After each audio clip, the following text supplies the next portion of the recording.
Let's talk about the history of today, because this really is a historic event. We've got Kate Williams, Royal Historian, and also Hugo Vickers. Morning to you both again. Thanks very much.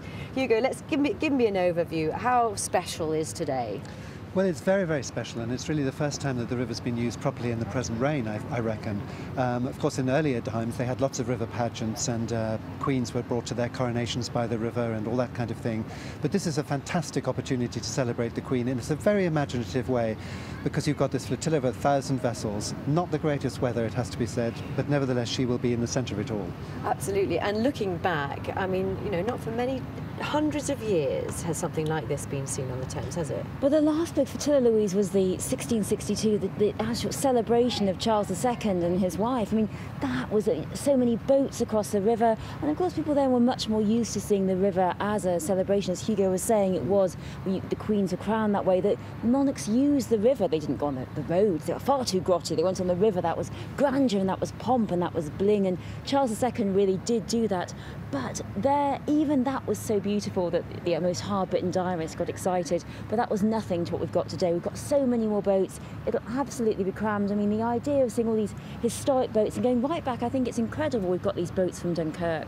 Of course, the Queen herself heard Dunkirk while she was at Windsor Castle. She could hear what was going on, and she heard the actual explosions. So it's so fitting they've got them all today. And actually there's about 40 of them taking part. Yes, amazing. And they have, of course, done enormous amounts of work. The Gloriana is new, the Royal Row barge, which has been given to them, but the Royal barge that they're travelling on today, the Queen, is very special as well, isn't it? Yes, it really is, and it really does evoke, I think, the great days of the Queen herself. She's a great naval woman. Her father was in the Navy, her husband, her children, and she loves the sea. And Britannia, her yacht, which was of course decommissioned, was the place where she was happiest, I think, that she felt she'd get away from it all. So being on a barge in the midst of her 60th year celebrations, I think to her is a great occasion. Hugo, how special will it be for her? Because we saw those pictures of her in the last, it was about 10 days or so, with the fly past. She was clearly emotional. How will it be for her the day, do you think? Well, of course, the lovely thing about being the Queen is that you arrive and you can really concentrate on what's going on. So, of course, she loved the fly past, and she was very, very moved when the